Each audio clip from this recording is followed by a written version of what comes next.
Welcome to another episode of Talking Sports with Manny, and this is your host, Manny. Let's get it.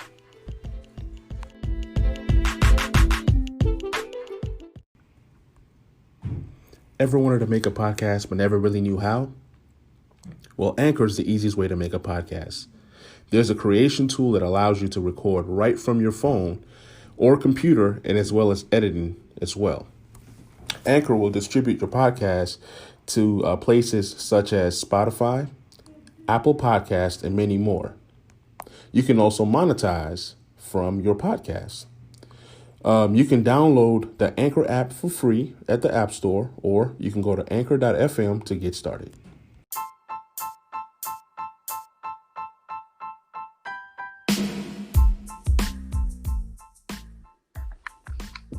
Hey, what's going on? Can you hear me?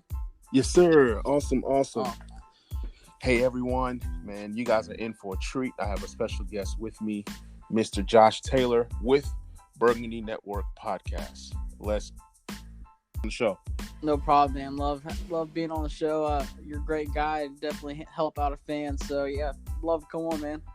Oh, thank you so much, man. By the way, man, you're the one that inspired me to actually get started and start podcasting, man. So I want to thank you for that. I appreciate that. I tell people all the time, fans, I'd rather listen to a fans podcast than a local media podcast any day, because it's more realistic. It's more of what the fans want and expect. So absolutely good to hear, man. Absolutely. So, man, we're going to dive into this 2020 NFL draft. Man, I'm so excited. It's full with lots of talent. What do you think about this draft overall? I think, there's a couple positions where it's really top heavy. And then there's a couple that you can get later value. And that's where, we've been talking about Kyle Smith getting his later value in the drafts lately. You see Chase Roullier in the 6th, Cole Holcomb in the 5th, Jimmy Moreland in the 7th. So it's really just picking out those key guys. But I do think there's certain positions where you can't pass them up early, and some where you might want to wait and see who falls. And you can still get good value later on in the 6th and 7th round. Absolutely. So I used, have you heard of Jordan Reed before? Oh, yeah. I love Jordan Reed. Draft Network? Man, yes. He is off the chain. So I did was I just used his draft board, really his top 10 in every position. So we're going to start with quarterbacks. I started with my least favorite position in this draft. And then my most favorite is at the end. So let's start with the quarterbacks. On his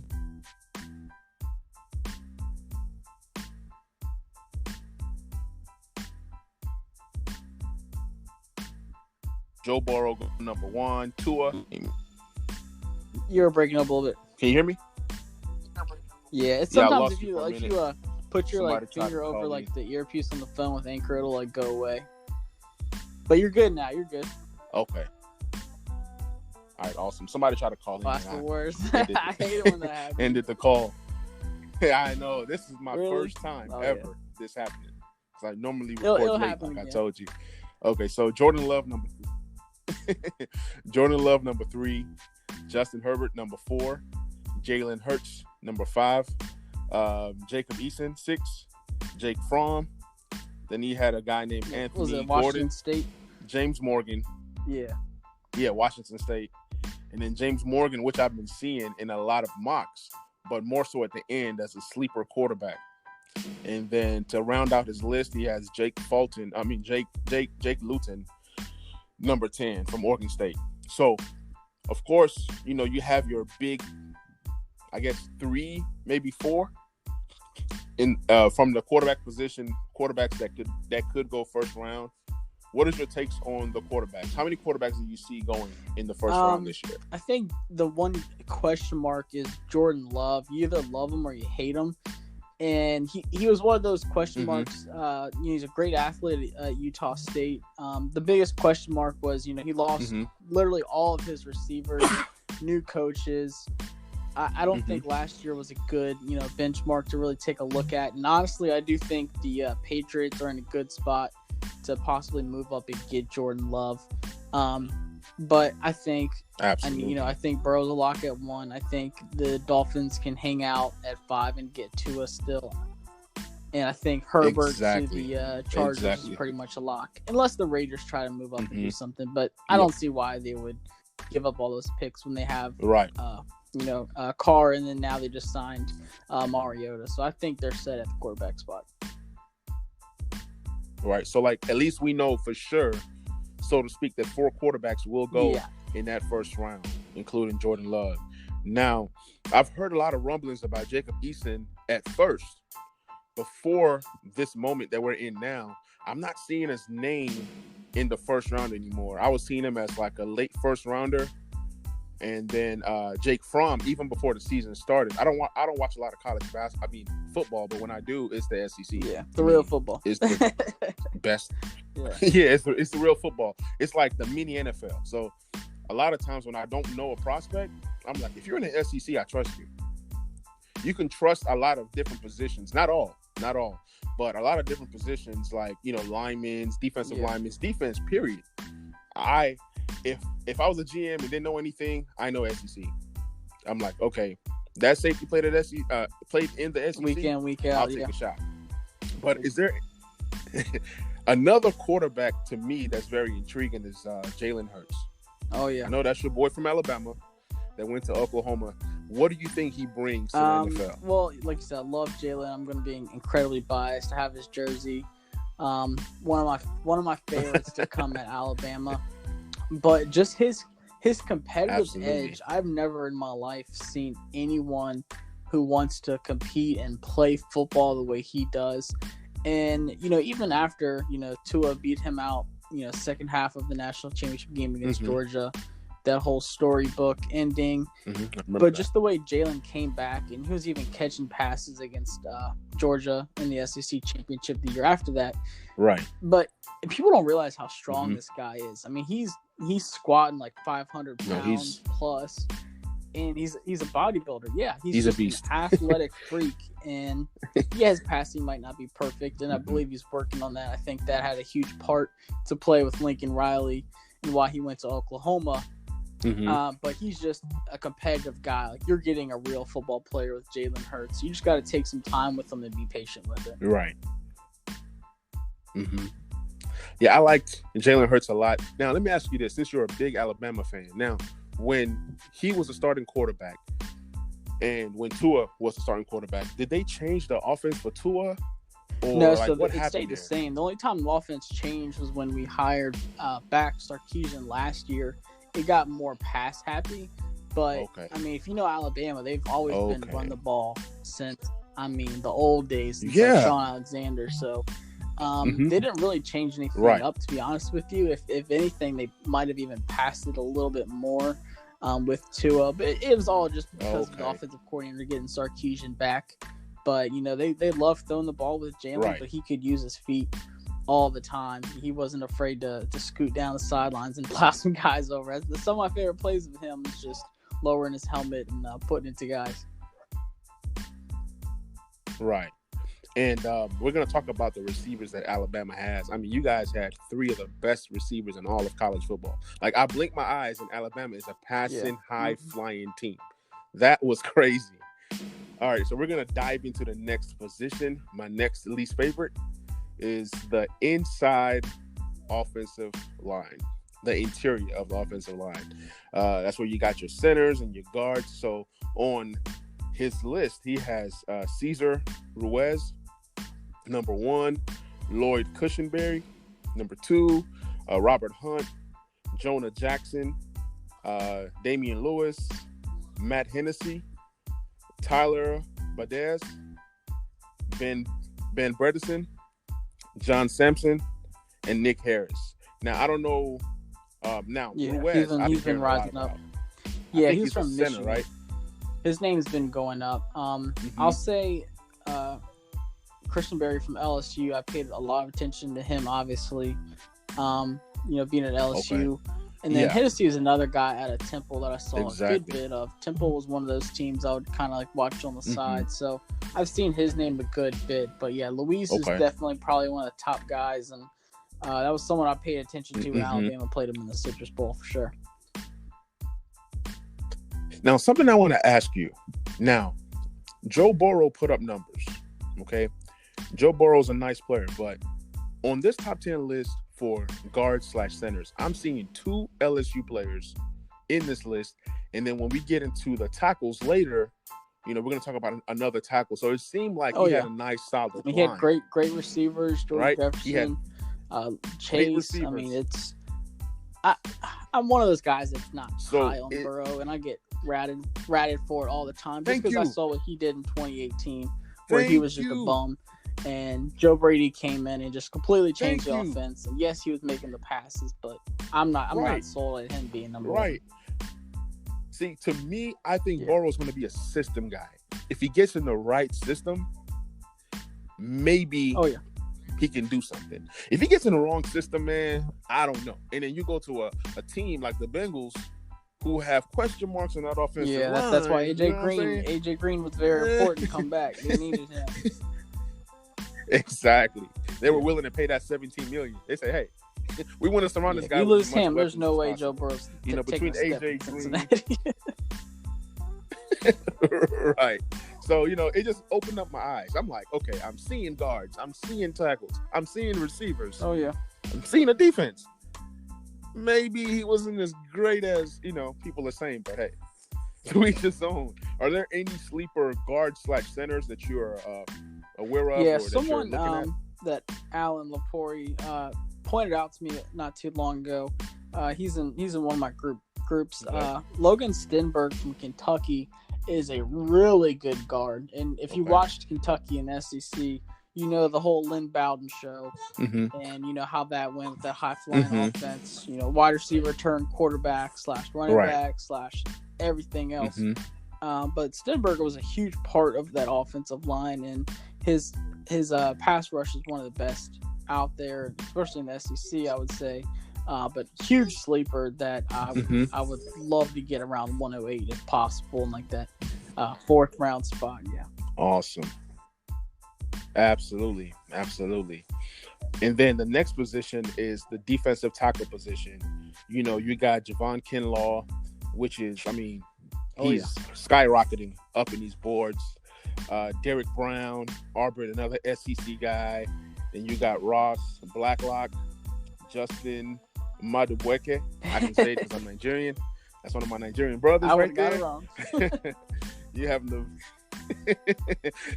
Neville Gillimore, Marlon Davidson, Raekwon Davis, one of your guys. You got Jordan Elliott, Devon Hamilton, and James Lynch. Now, from this list, I know a few guys, and then the rest of them, I'm like, hey, who are these guys? So, what guys do you see going in the first round? I think Kinlaw's the lock. It's a weird defensive line draft. I would say it's not too deep, especially the edge rushers.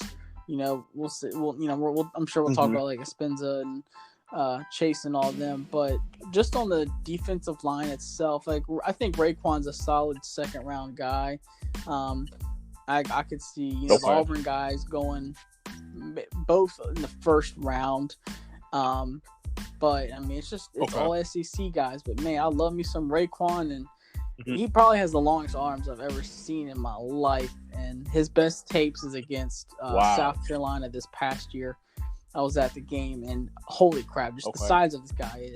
It's like he's built in some lab somewhere. It is insane how long his arms are. But that's exactly what you want to break those blocks, stop the run gaps, and get to the quarterback. So it's kind of a top-heavy position. I don't think there's a lot of depth at all to it, really. Right. Some of these guys that I'm seeing in the top 10, even though I don't watch a lot of college, I'm like, even in the mock drafts, I don't see these names pop up. Sometimes you just kind of see clues. You kind of see the names that are popping up. You kind of see the names that scouts are looking at or people are tweeting. But, a lot of these guys, besides the Raekwon and the Auburn guys, like you said, I don't see a lot of these guys, names buzzing. The next position is the linebackers. This is a very interesting position because when you look at linebackers, of course, Isaiah, Simmons, Patrick Queen, right? Those are 1 and 2. And, and then you're hearing Kenneth Murray, with the injuries he dropped. Zach Bond, Akeem Davis Gaither, Willie Gay Jr., Malik Harrison, Jordan Brooks, and then the last two is Logan Wilson and Troy Day. Who are your top guys? And then some of the it just sleepers? really depends on what kind of linebacker you're looking for. For us, as Redskins fans, I think this year, Thomas Davis is going to hold down that will spot. I think Sean Don Hamilton holds down the mic in the middle, and then Cole Holcomb would be the Sam or on the tight end side. But I think we will draft a linebacker. At all my mock drafts, I have us getting my guy Davion Taylor from Colorado in like the 4th or 5th round. Just a really fast, athletic linebacker. That's what I like. I feel like we have enough of the running, run stopping linebackers. We need more of a coverage guys. But if you're a team looking for one of those guys up front, Queen is obviously a game changer. Simmons is going to change your entire defense.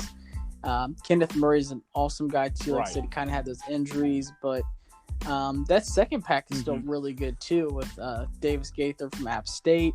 I know you said Jordan Brooks from Texas Tech. I think he had an injury last season too. Logan Wilson from Wyoming. That middle pack of guys is still really good. And I think even in the 4th round, we could even maybe 4th, 5th round, the Redskins could get a guy. Gotcha. Now, give me 1 second.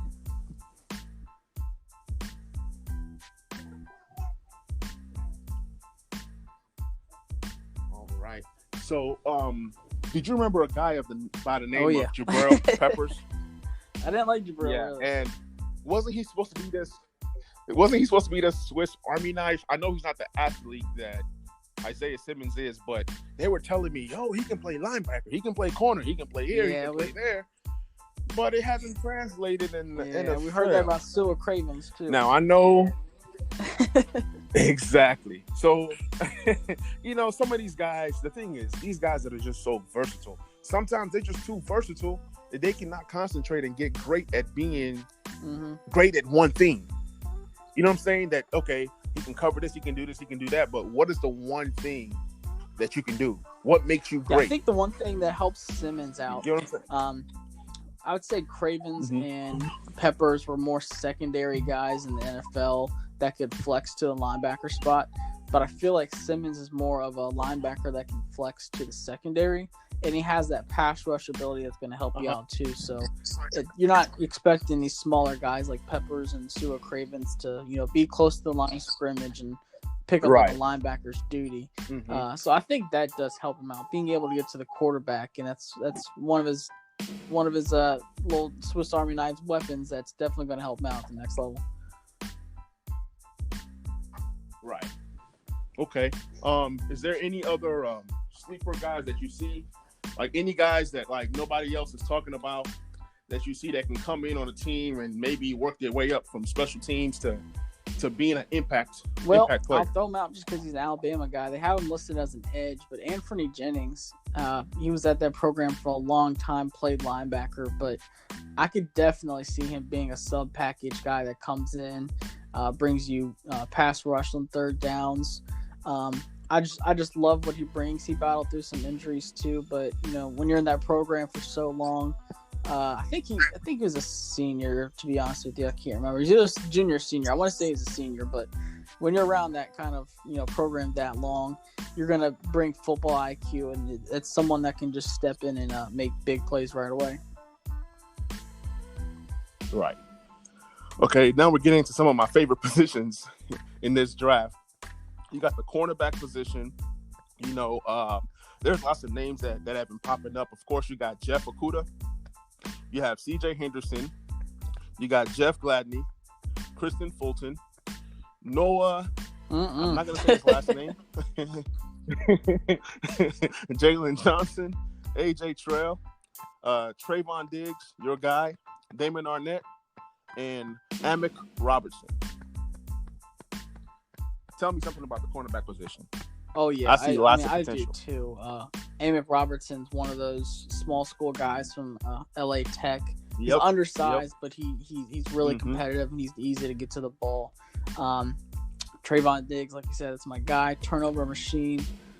Just battling that injury. Broke his leg 2 years ago. So he battled back from that. Right. Didn't skip a beat last season. Still was causing turnovers. But he's a beast, man. oh man, He's a beast, man. I would love to get it. It's not realistic. Somebody, man. Hey, it hurts not having the second round. It does. It hurts so bad. It hurts so bad. It seems like from pick 33, right? That second round. From pick 33 on, I'm like, I'm seeing Pro Bowlers, man. I'm seeing it. Look, this draft can be historic, and it's just not about the receivers. I mean, I'm looking at some corners that can really come in and be either borderline Pro Bowlers or Pro Bowlers. I mean, Okuda's going to be a great corner, and I saw something crazy. Someone had C.J. Henderson and Gladney both over Okuda, and I just had to keep scrolling because I didn't want to get into that. But C.J. Henderson's absolutely that's crazy from Florida. He's going to be a long-time corner for sure. I love his athletic abilities. Troy Pride Jr. is another sleeper. And a late round guy, Lamar Jackson, not the quarterback, but I think he's like 6'2", just a big corner. And I like tall corners. I like a guy that can compete with the pass and kind of get those breakups and cause some traffic. Right. I've seen Lamar. I've seen AJ Green. A lot of these names recycled. Just some names to. Right. Just like last year, Josh Allen. And Josh Allen, oh man, that's crazy. Josh Allen sacks Josh Allen. And but the next position that I have is the safeties. Oh man, another one of my favorite positions. They have Xavier McKinney, Grant Dilpit, Antoine Winfield. That's my guy. Jeremy Chin, who is surgeon. Kyle Duggar, Ashton Davis, another good one right there. Terrell Burgess, Kevon Wallace, Brandon Jones, and Alohi Gilman. I hope I said it right. But so tell me about the safety position, because everybody is saying Grant Dilpit. I don't think so. It's that boy Xavier from Alabama, think Delpit's that good, to be honest with you. I might be a hater with Delpit and Fulton both. I don't know. I feel like they're not upset. I mean, Alabama tore them up. I don't think they're up to that same standard as they've had, with Tyrann Mathieu, Patrick Peterson back in the day. Like, I don't think it's up to that level. I think that's the expectation, but I wouldn't say they're even close to that. I think Xavier McKinney. Okay, absolutely, he can get to the quarterback, and one of his favorite things to do is rush the quarterback on safety blitzes. But outside of that, he's so versatile. I love him. And outside of that, someone that I've been talking with, Adam from the B&G Report, I've had him on my podcast. He does all these small school guys, and he's been on the Kyle Duggar train since beginning of the season, just saying like, hey, watch out for this guy. Don't be surprised if his name pops up in the draft, and we're like, who the heck is this guy? And now he's projected to go in the second. Right. So, just guys like that. Oh yeah, it's crazy. I'm excited to see what he can do. It's crazy. But like the two biggest names that keep popping out is Ashton Davis and Antoine Winfield. I know Antoine Winfield was a ball. I think he had like 7 picks. And Minnesota's not a small school. They're not playing the best of competition. I got PJ Fleck. School. It's no joke. They got a good coach. It's a growing team in the Big Ten. His dad played in the NFL for 13, 14 years with the Vikings. He had a couple injuries, but man, if he's healthy. You know what's so crazy? Yeah, that is his dad, man. You're right. Oh my Lord, I'm so slow. Yeah, that's his dad. That's his dad. The other day I was doing some research, and I just realized that Ed McCaffrey from the Broncos is Christian McCaffrey's father. I did not know that. He used to be in the locker room, because I was just listening to a podcast with Skip Bayless, and they was talking about who was that? Shannon Sharp. He was like, he used to come into the locker room and with his dad, and I was like, hold on, Ed McCaffrey's son is Christian McCaffrey? Yeah, that's crazy. I mean, it's crazy, man. Some of these players that we used to watch, they're having kids now, and their kids are in the NFL. They're just sliding on in there, and some of them are going to be really good, and some of them are going to be average. we're gonna talk about NFL's legend son in a minute, and I know you got something to say about this one, but we're gonna get there. He's a tight end. He's a tight end. I already know. So we're gonna get to that position. The next position to talk about is the running backs. Man, to me, this running back group is nice. I like some guys. On his list, he had DeAndre Swift, J.K. Dobbins, Jonathan Taylor, Clyde Edwards, Hilaire. Okay. Then you got Cam Akers. Then you got Darrington Evans, Antonio Gibson, Joshua Kelly, Zach Moss, and Eno Benjamin. I don't know why Zach Moss and Eno Benjamin is ranked so low, but I'm gonna let you break down. There's a lot of guys, and it's crazy just because the running back position. It's one of those unfair positions in the NFL. I mean you see Derrick Henry, right? Beating the Patriots, doing all these things, and he gets tagged. And I got something to say. Too, but I'm gonna let you talk. It's sad just because these running backs. You see Gurley getting, tossed out after getting a huge contract. Mm-hmm. It seems like it's a dying position just because you can just rotate guys. But I don't think it needs to be. If you can get the right guy, and you look at guys like Cam Akers, Zach Moss, I'll even say Benjamin, these guys that can do it all.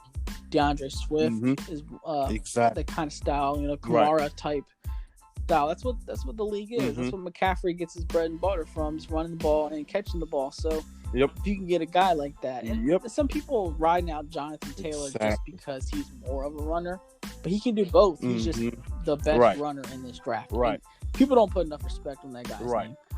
Jonathan Taylor is going to run some guys over in the NFL, and he reminds me of Geis. Remember when Geis comes in and they're like, "Oh, he's like a Marshawn Lynch, but he can't really catch the ball." Geis can catch the ball. It's just that the offense is not designed for him. I'd rather him run it. He can catch the ball. The way he runs. Exactly. So my thing on the running backs is, it seems like you said, it's a dying position. What seems to happen is, I said it in my podcast, if I'm a GM, I'm drafting a running back every 2 years, max 3, because the way that it is and the kind of hits they take. So you come in, let's say you are drafted in the first round, right? You're used and abused, okay, for those 4 years, and they pick up that 5th-year option. So for 5 years of your life, you've ran hard. You've put up numbers. Let's say you've put up 5,000 plus yards, right? Now it's time to get paid. Well, I don't know. I think I'm going to franchise you in year 6. If I'm going to franchise you in year 6, I'm going to use you that one more year. And maybe if you keep that same level of stability, I'm going to give you the big money. I mean, it's so wrong what's happening to that position. But I like what Ezekiel Elliott did. He sat out, got his money. Derrick Henry is just such a team player. I mean, to me, he was the best running back last year.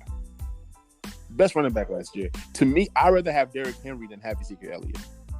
I know some people are going to go crazy when they hear that, but that's just my opinion. To me, he's now hit that stride. He's just so good. You put the ball in his hands, whether he's catching it or running it with that system, he's just doing his thing.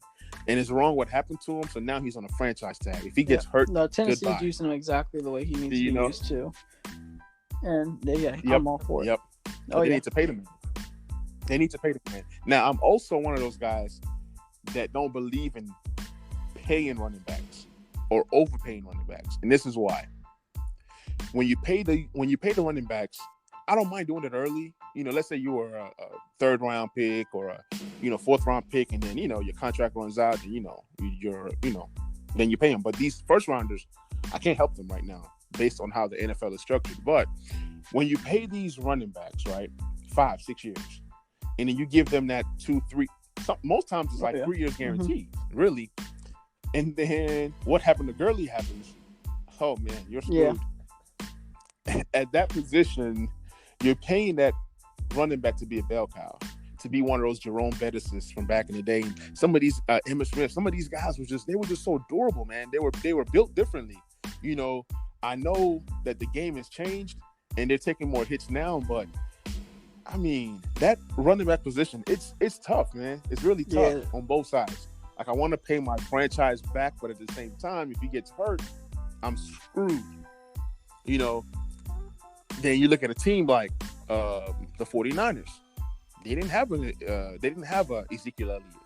They didn't have a David Johnson, Gurley, Le'Veon Bell type guy.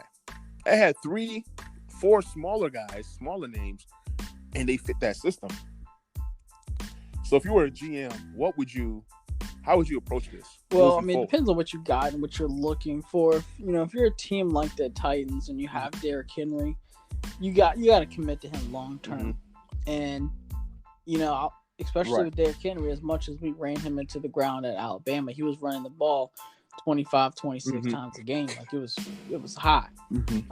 It's kind of hard, but I feel like you know, if you don't have him last season, what does your results look like? You don't win those big games without a guy like that. So if you have a McCaffrey, if you have a Saquon, you got to stick with them long term. But if you're not, you can absolutely. Oh yeah, because you made that, and they're going to pay off in the long run, and they're game changers. But you know, if you're a team like, I mean, I'll even say, I mean, like yeah, they got Dalvin Cook. I think they should ride him out a little bit longer. Maybe draft another guy in the later on in the draft. But if you don't have that dominant guy, then just keep looking in the draft until you find him. Because I mean, there's a ton of guys. Like you said. Oh yeah, there's a ton of them, and sometimes you find them in the 4th round. Sometimes you find them in the 3rd, 4th round. Look at Singletary from the Bills. I'm still iffy on the guy, but I believe with a new offense, you know, with Diggs and then another year of Josh Allen, they can take strides. They are trending up. But if I'm them, I'm still drafting another running back. And if I'm the Titans, I will still draft another running back. And you know who I will take in the 2nd round? Guy out of LSU. He's nice. I will take the guy out of LSU, and you know, just to see what happens with Henry, because Henry can say, you know what, next year he's going to try to break the bank, okay? And then he might say, this is what the Titans did to me. I'm leaving. Because obviously, if they don't re-sign him before July, he's gone. Oh, yeah, he's going to find him. You know what I'm saying? And he can look at it as, they weren't bring loyal. Him on to DC. So why should I be loyal to them? Yeah, bring him on to DC, man. Bring him on to DC. Case closed. Yep. Hey, bring him in. Give him a 5-year deal. Make 2 or 3 guaranteed. If we get 3 good years out of him, 3 great years out of him, I'd be happy. That's amazing. All right. So the next. Speaking about the Redskins, I think we had the interview with Zach Moss. You brought him up on your list, and to me that was interesting, just because we do have so many running backs. I wouldn't rule it out that we draft a guy just because, you know, we have these cheaper guys on the roster that, you know, if we cut them, it's still only losing like $600K, $700K guaranteed. Exactly. And what I honestly think that could happen is if the Redskins see a running back that they like with their 2nd, 4th round pick, they're going to take him. And if they take him, what happens is AP could get cut. Darius Guice could get cut. Jordan Love could get cut. I see the team keeping maybe 4 running backs max. I don't see them keeping more than 4 unless one is a special teams guy, you know, returner or something like that. Because you got McKissick, so obviously somebody has to play that 3rd down role. So let's say we do draft a Zach Moss, right? We bring him in. If Jordan Love is healthy, not heavy. If he's healthy, he can play that 3rd down. You know, then you have guys who have AP. I love guys. I love AP. But it's like if you're investing a 4th round pick on a running back, that guy is obviously a lock to make the team. You know, so that means one of these guys is gonna, you know, competition. You know, and that's one of the positions for the Redskins that I'm like. And to me, if we do draft a running back, to me that says that Bryce Love's gonna start the season on the pup, and on the pup, and maybe Geis is on the trade block. Who knows? Yeah, it's very possible because you don't draft a running back without having a plan. That means, hey, you guys are on notice. You haven't been healthy, get healthy, and we're gonna start you out on the pub. But just know, you know. So yeah, I mean, anything could happen for the Redskins in that position, and I think if they see a guy like even Cam Akers in the 4th round, That's Oh, so yeah. much value right there. There's some guys that can drop in the 4th round that would make you scratch your head. If the guy from LSU dropped down to the 4th round, Oh yeah, everybody be come all over on, him. you know what I'm saying? It's like you I think got to take the value. I Just think like the the guy year- Gibson Go from ahead. Memphis is a huge target. Just because he played wide receiver and running back, and with our offense, that's exactly what we're going to do. You're going to see a lot of Sims in the backfield. And you're going to see a lot of J.D. McKissick in the slot. So a guy like him, I love it. that's exactly what Scott Turner wants. I guarantee you, like, regardless if we need him or not. That's true. That's true. That's true. He wants. He likes dual backs. He wants that McCaffrey. He loves him, and he has a plan. Yeah, he wants that McCaffrey, and if he sees it, he's gonna go get it. You know, if not this year, then definitely next. I think this is AP's last year. I think so, with the too. Redskins. What do you think? I think they're building up for that. I think the Yeah. nose is his last year. Yeah. Next position I have coming up is the edge rush position. We got our guy Chase Young, number 1, of course. You got the guy chasing. What's his first name? I'm trying to think. Oh yeah, Clavon Is it Chasen. Clavon? Yeah. Clavon. Okay, Clavon. Yeah, Clavon Chasen. Then you got the Utor Gross Matos from Penn State. You got Zach Bond. You got AJ Esperanza. You got Terrell Lewis. You got Josh Uche, another one of my Nigerian brothers. You got Jabari Zunga and Daryl Taylor, Curtis Weaver. Hey, it's kind of cool to see a Tennessee guy up here, man. And people actually Yeah. high on him. I've seen I think Jordan Reed actually said something about him the other day. Just one of those sleeper guys that was, at a rebuilding school, not really like a solid program yet, but just one of those high talent guys. And I'll even bring up another one on Tennessee later when we talk wide receivers. But I think Taylor and I think Lewis, he has a lot of injuries, but if he can stay healthy, both of those guys would be great edge rushers. And then we got the Predator, Chase Young. We already know what he's going to be. He's going to be our Julius Peppers for the next 10 years. Exactly, man. I'm so excited, man. I've been yelling Chase Young since the season. I'm not for tanking, but I'm for, hey, let's let the young guys play. If they win, they win. But I hope they don't win because I really want Chase Young. And so it was like I cried Chase Young all last season, and I'm still saying Chase Young all the way till that second pick overall happens.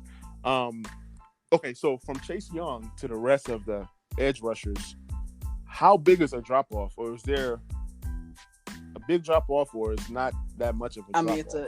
It's a pretty big drop off. I think that's one thing that even like Matt Miller from Bleacher Report's been talking about. After AJ Espinoza from was it Iowa, and then Gross Matos from Penn State. Like after them, it's a pretty good drop, and they might even have AJ as not being all that, just because there has to be a number 2 behind Chase, and he's just that guy. So I'm not as high on him either, but that drop after those 3 or 4 guys, it's pretty steep. All right. And there's going to be some teams looking for edge rush late in the first round, like the Seattle Seahawks and the Tennessee Titans. I'm hearing the Titans are trying to get what's that boy? Clowney, but we don't know what's going on. It's like the longer this goes, the cheaper he becomes. After this draft, he'll probably get signed, but some of the guys that miss out on the edge rusher that they're looking for in the first, early second are probably going to go Clowney. But I see Titans and Seahawks definitely grabbing it's funny because those are the 2 teams that are really competing for Clowney. So whoever misses out, exactly, pretty much can write in who their pick's going. Right. Exactly. The next position. Okay, wait. Okay, it's getting real good now. Tight ends. It's a good one. It's a good one, especially for our Redskins. You have Adam Troutman on his list, number 1. You have Hunter Bryant, Cole Kmet, Bryson Hopkins, Harrison Bryant, Albert O, Thaddeus Moss, Jose, can't pronounce his last name. Then you got O'Grady from Arkansas, as well as Stephen Sullivan from LSU. Now, tell me what you know about this position. I love this position right here. I'm very intrigued by this position. What I like about it is there's completely different guys. So you got your Troutmans, your Harrison Bryant, that are just, flex route running, vertical route tight ends. Then you've got your more physical blocking guys like Cole Kmet from Notre Dame, even Hunter Bryant from Washington. He's a great receiving threat, but it's just, really depends on what your offense is like. And I think with ours in the Air Coryell offense, a guy like Troutman, I'll even say Colby Parkinson. Man. Oh, man. Dude, Colby Parkinson from Stanford. Dude, Parkinson, that's my guy. He's like, what, 6'7"? That's my guy. He's not on this list. They're crazy. Holy smokes. 6'7", man. Just go stand in the red zone. Guy's a wrestler, man. If you've seen Longest Yard, he looks like that big guy with the long hair. The great Cuddy. I mean, in terms of like the size. Yeah. In terms of the size. Dude, no, he's huge and he's fast and he has great hands too. Like he's not just a big awkward runner. He runs good, runs, which is impressive. Honestly, that's the guy I want. See, if you look at the Redskins, let's just look at the Redskins the past few years. After Cooley, and even when we had Fred Davis, and list goes on and on. Even Steven Alexander, I'll even go back when I started. Steven Alexander, guys like Steven Alexander, you don't see them now. I like those tight ends that are just, they can do it all. When they come in the game, you can't tell if they're going to run the ball or pass the ball. But with the Redskins, Jordan Reed came in the game. Oh, we're passing the ball. When Jeremy Sprinkles comes in, it's going to be a third. We're going to run the ball. You know what I'm saying? So it's like, I rather just have that tight end that can do it all. I don't care if he's slow. I honestly do not care, because you don't have to be fast to get to that middle of that field. If you can run crisp routes and know where to be, know where those spots are, you can be very successful. And then especially in the red zone, 6'7", that's crazy, man. He's huge. Let's freaking go, man. I've been really high on him. Let's freaking go. That's the guy I want. That's the guy I want, and I hope he falls to the fifth round. If we get him in the fifth, I'll lose it. You and me both.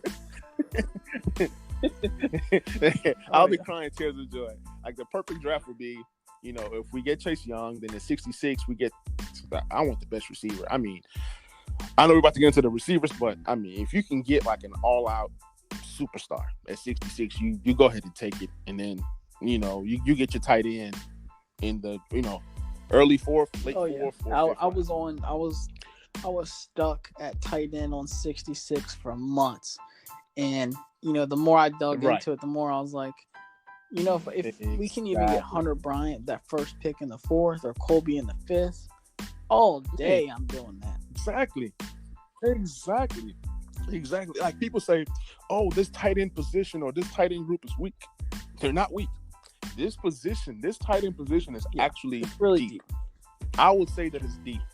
It's really deep, and it's all about what you're looking for. It's not as top heavy as the past, like OJ Howard in the first round. Not as top heavy draft. You don't have that. Right. You have late second, being more realistic, early third. Right. So it's really deep, but they're all in the middle span. But you know what? Some of the best tight ends, like George Kittle. Man, I did some research in that draft. We picked Sprinkles after George Kittle. So it was like, can you imagine if we got George Kittle instead of Sprinkles? So, and I was in the fifth round. So sometimes, man, because like I think with George Kittle, they ran the ball out there in Iowa, and like, you look at a guy because he's used a certain way in college, doesn't mean that he can't evolve to something else. Yeah, I agree. There might be a tight end or two that go fifth, sixth round and become monsters. And you're like, oh my gosh. Go back and look at the draft that had Mark Andrews. Mark Andrews, I think last year was like his second year. But in that draft, you look at him, I think he went second or third, and you're probably not even thinking, like, a lot of guys weren't thinking like, oh, Mark Andrews is going to be this or that. But after last year, at the end of the year, how he had that connection with Jackson. I play fantasy football, so I was getting Mark Andrews like in the 4th round, you know, and a Pro Bowler. So this year, I see a lot of guys that are in that Mark Andrews mold. Another guy, Tyler Higbee. This guy's been in the league for 4 years. Last year, he ended up with like 700 plus yards, 3 touchdowns. But if you go back and look at his last 6 games, over 500 yards receiving, or even 600 yards in the last 6 games. So he kind of evolved the last half of the season in his 4th year. It's one of those project guys. It just takes some time with some guys. It takes time. It takes some time. So sometimes you just don't know. You know, you might look at the draft now, and you know we're making all these predictions, and then you look at it 4 years from now. Man, maybe we should have got. I know Albert O went in the 7th round. Oh my God. You know, this guy was an undrafted free agent. Oh my gosh. So it's kind of interesting to kind of go back. I usually go back and look at the last 4 years of the draft, even last year. I look at where people went and who you know, broke out and things of that nature. So the next position we're going to dive into is the offensive tackle. I love that position. Love it, especially in this year's draft. Now, you have what they're calling the top 4. Okay. Jadarick Wells, Tristan Riffs, Andrew Thomas, Minka Becton, Josh Jones, Austin Jackson, Ezra Cleveland, who's rising like crazy, especially after that comp. Lucas Nying, Prince Tega Wanaho, and Ben Barch. Tell me what you know about this OT class. Ridiculous, man. Those top fews are crazy. and like you said, a lot of guys weren't projected all that high, but they rose up. Josh Jones, one of them. Exactly. Ezra Cleveland, one of them. They were like 2nd round guys. And it's funny because you remember how back in like September, everybody in the Redskins was like, "Oh, we're drafting Andrew Thomas at like Andrew Thomas, right? Number 2, number Andrew 3." Thomas. Man, I was on an Andrew Thomas train. I was on the Andrew Thomas train, man. That's why you can't go in with that early hype, man. That early now hype, where is he? He's at like 13. They're saying this guy can go 13. I'm seeing we're about to some get him people at saying 3. 18, just depending on how. You know? That's sad. You know, it's bananas, man. What if the draft happened months ago? We would have picked him at 3. It would have been no Chase Young. You know, it's crazy how I like to look at the early mock drafts, especially during the season. I was seeing like AJ Esperanza, whatever his name is. He was like going up there. He was like top 5 pick. Now, and now he might not even be the 3rd rusher, best edge That's rusher. crazy. So I mean, it's crazy. And then you look at guys like Sadiq Charles. You look at guys like who's that guy that got hurt? Is it Trey Adams or something? Yeah. Yeah, and he dropped. You know, his stock is dropping. I'm seeing in some mocks. Of course, the mocks is not going to be like real life, but in the mocks, he's going in the 7th round. Far. But Sadiq, he's one of those guys, man. He's got some issues, you know, injuries, and he had some suspensions that they never really talked about. But he's one of those guys. If you can get him in the 4th round, it would just be one of those value picks. You just hope he pans out and, you know, gets his stuff straight. Right. But no, it's the right. I think 4th round is worth worth the risk. You know, that's kind of like where you take guys that you think can be stars or starters, and sometimes they are, sometimes they're not. Like that 4th, 5th round is kind of like places where you draft a guy to be depth, and you pray they can be more. You got to really look at how they fit on your team. You can't force a guy. Exactly. I mean, I will say like. Trying to think who could be in like the 4th or 5th that would just not fit, but you can't just draft a guy and then be like, oh man, we expected more out of you, and you know you play nickel corner and we want you to play safety now because we think you can do that. That's true. But right. It's just you can't do that. Makes no but sense. Ben Barch is another one of the guys that I was really high on. He's actually the pick I had on my mock draft at 108 from St. John's, another small school. Nice. Guy that went up pretty quick. So yeah, definitely keep an eye on him. because we I think we're set at the tackle spot. I'm higher on Cornelius Lucas than other people are, but I think we still do need that depth. I am too. I have him starting. Yeah, I have Cornelius Lucas starting at the left tackle position this year, and I'm sick and tired of Moses. But hey, gotta rock with like him Lewis one more said, year. He had 2 hurt ankles, and the training staff told him to not have surgery. So you need your ankles. That's like chopping down a tree and having no base. You need your ankles. So I think he'll have a bigger season, but I think we still will absolutely draft a tackle. But I don't see us, getting one in the third. Absolutely. I think the fourth is the more realistic spot. Right. Exactly. Now, let's get into the position of all positions. The moment that we've been waiting for.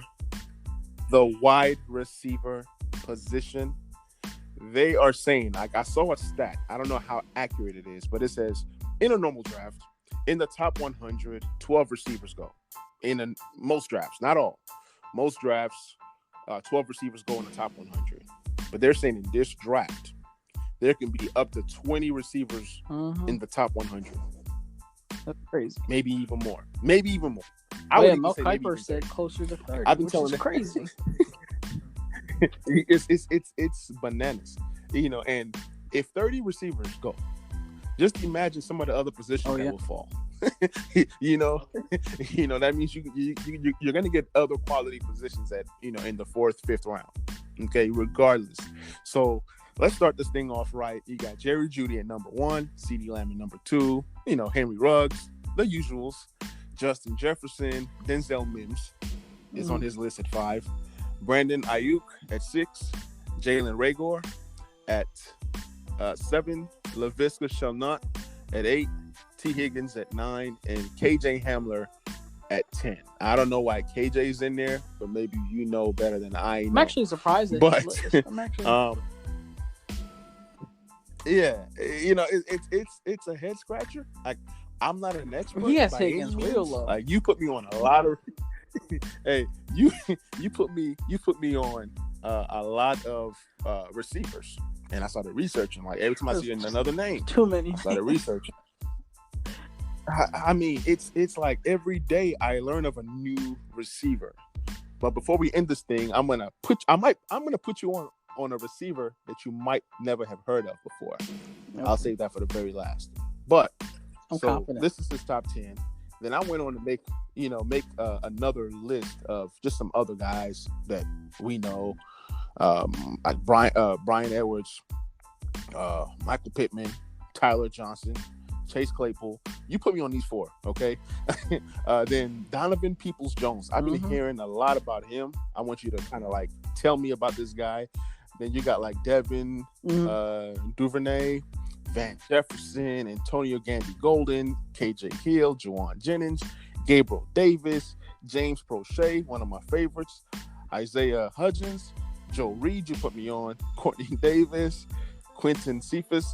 Dude, I'm telling you, that list goes on and on forever.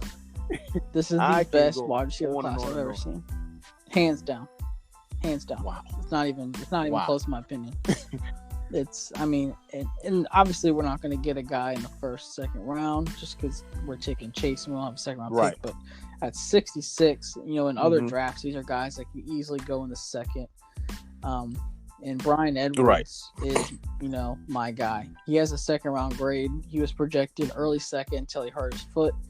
And we might get him at 66. And that would be the steal of all steals. But outside of him, Pittman. Who was the comp? Who is Brian Edwards in the NFL? Man, Both that's present a or tough past? one. He's an interesting guy just because he's so physical. Would you say Dez Bryant? I would say maybe. I think he's even more athletic than Dez Bryant. He's more aggressive. Terrell Owens? That'd be a huge ceiling. But yeah, I mean, that's best case scenario. I mean, if you watch it, he's just so big and strong, he man. Torched us this year.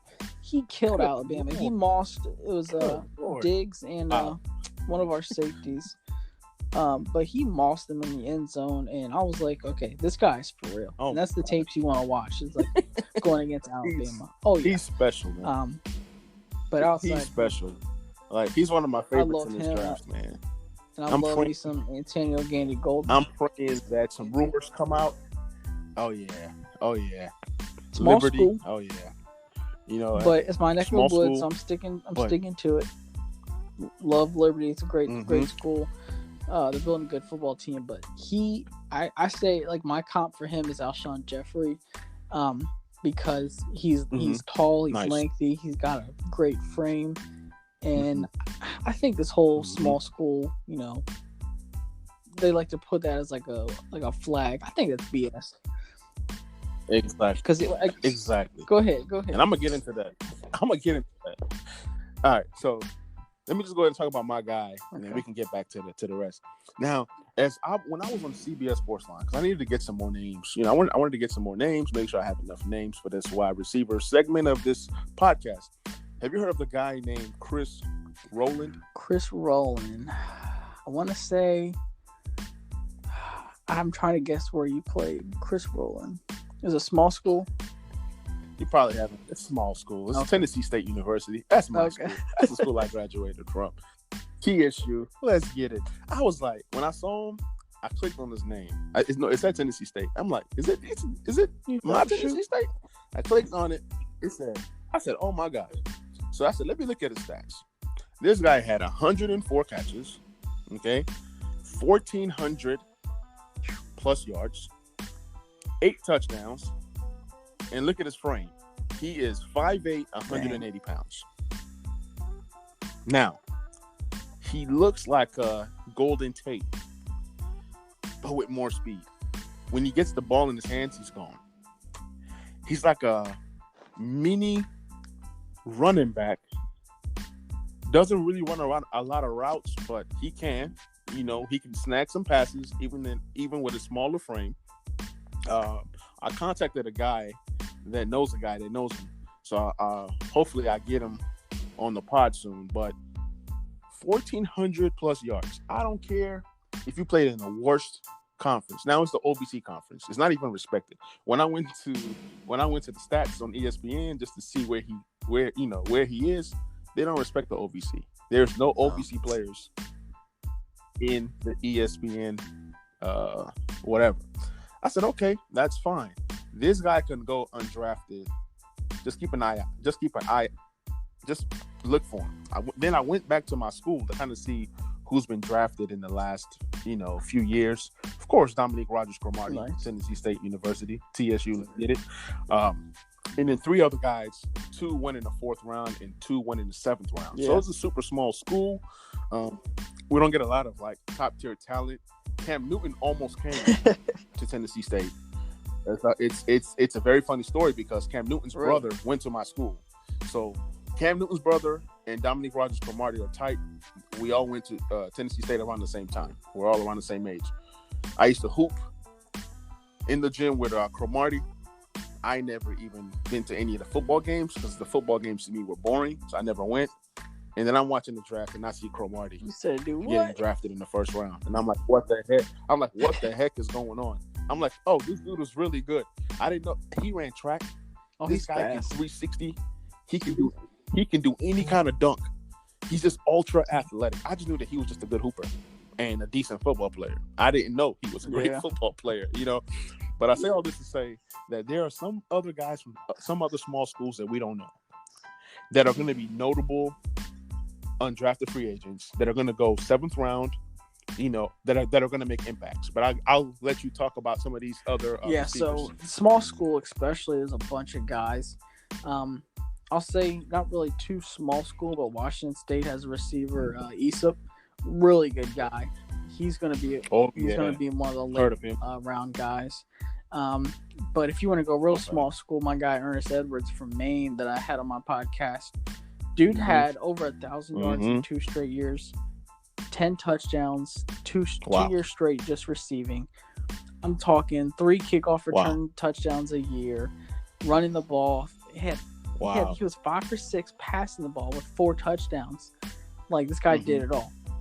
But he was like a Tyreek Hill kind of style, same size, same speed, and just burned guys, but I mean, I like guys like that. If you're putting up 1,200 yards a year easily with 10 touchdowns just receiving, like I'm talking 75 touchdowns in his college career almost. That's crazy. Those are the kind of guys that make the Pro Bowl yeah. as a special teamer, return guy, and then from Yeah, there, if you can give me some special teams, that's what I want. Absolutely. There's a guy out of Rhode Island. I'm trying to think of his name. It's not Isaiah Hodgins, right? It's Protier or something? It's Aaron something. Aaron Fuller, Aaron Parker, or something like that, out of Rhode Island. But he's really good too. Okay. But yeah, Hodgins out of Oregon State's another guy I've been watching recently. There's another Isaiah from Rhode Island as well. But I know they had a couple good guys. I ran across them when I was looking up Ernest Edwards, but a lot of small school guys out there right now. And the pro days and everything's kind of hurting their stocks. So you're going to be able to get guys even undrafted. I mean, look at Steven Sims, undrafted from Kansas. Right. And look what he's doing. And the guy from Miami, Paul Williams. Yeah. Was it Paul Williams? The guy from Colorado.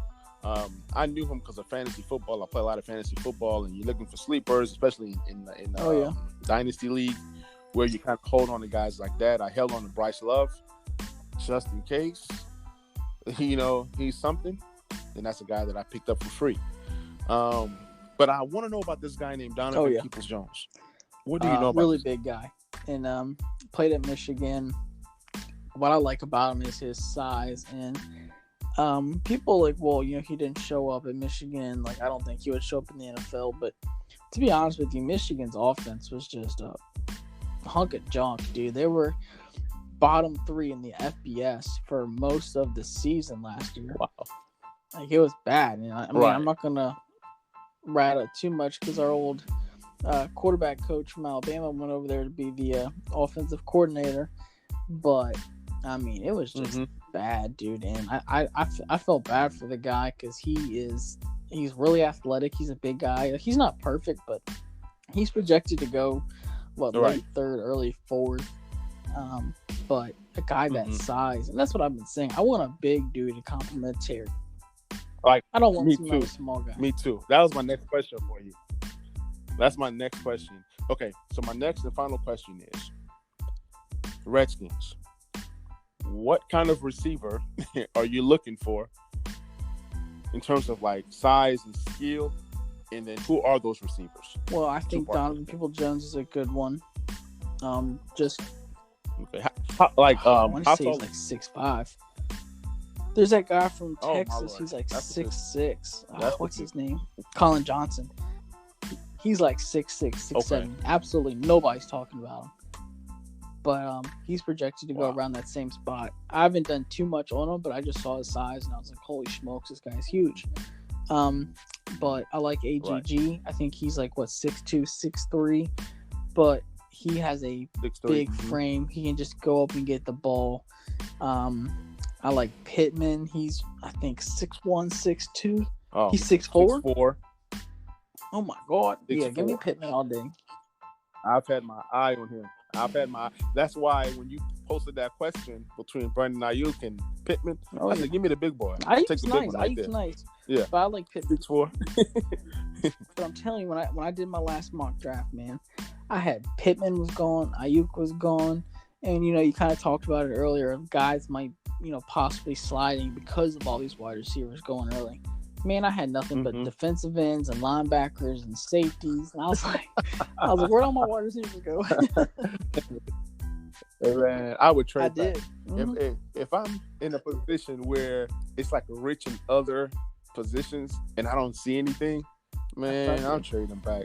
Just because I know who's about to go in these next 10, 15 picks and what I can get later on, Hopefully that doesn't happen to us. Hopefully we get one of these first round grade guys or second round grade guys. Hopefully we get the right fit, because there could be a situation where a smaller receiver that's very nice pops up, and then it's like, okay, do we take this guy, put him in the slot, and then take Steven Sims, put him on the outside? Even though he can play outside, I want that big receiver. We just need that big receiver. Hopefully, a guy like Brian Edwards that can do it all, inside, outside, big catches, great catches, slot. When I look at like prototype superstar type receivers, especially from back in the day, you look at guys like T.O. I know he's like a future Hall of Famer, but receivers back then were just big. They just seemed big, man. You know what I'm saying? Big and powerful. Like they can get the ball and they're stiff arming people, and you put them on the outside, you put them on the on the inside. Yeah, give me a Calvin Johnson, and I'm happy. So that's the kind of receiver I'm looking for. He was one of my favorites. That's what I want. A Mike Evans, Yeah. I've always wanted that big receiver, and it just seemed like we had Santana Moss, God bless his heart. It's one of my favorite Redskins of all time. But I'm like, good Lord, why can't we just get somebody a little bigger, And it just seemed like year after year we get these smaller guys. And then last year, I'm not going to lie, we drafted Terry McLaurin. I didn't know too much about him. I look at his height. I'm like, all right, at least he's over 6 foot. Okay, all right. I'll rock with you. Then he starts playing. I'm like, oh my gosh. See what happens when we go above 5'11".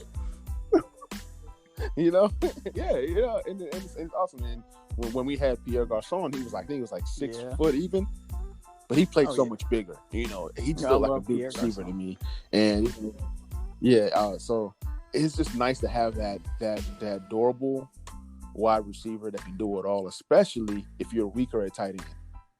You need something in the red zone. I agree with you. And our red zone offense was terrible. It was probably bottom 2 in the league for sure.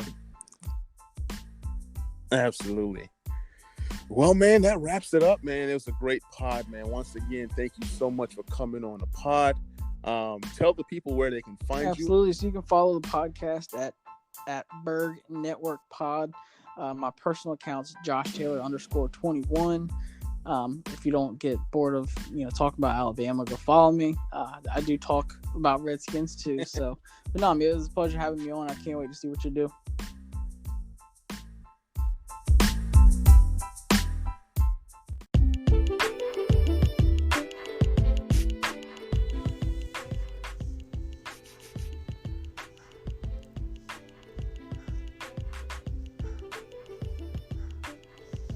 This wraps up another episode of Talking Sports with Manny.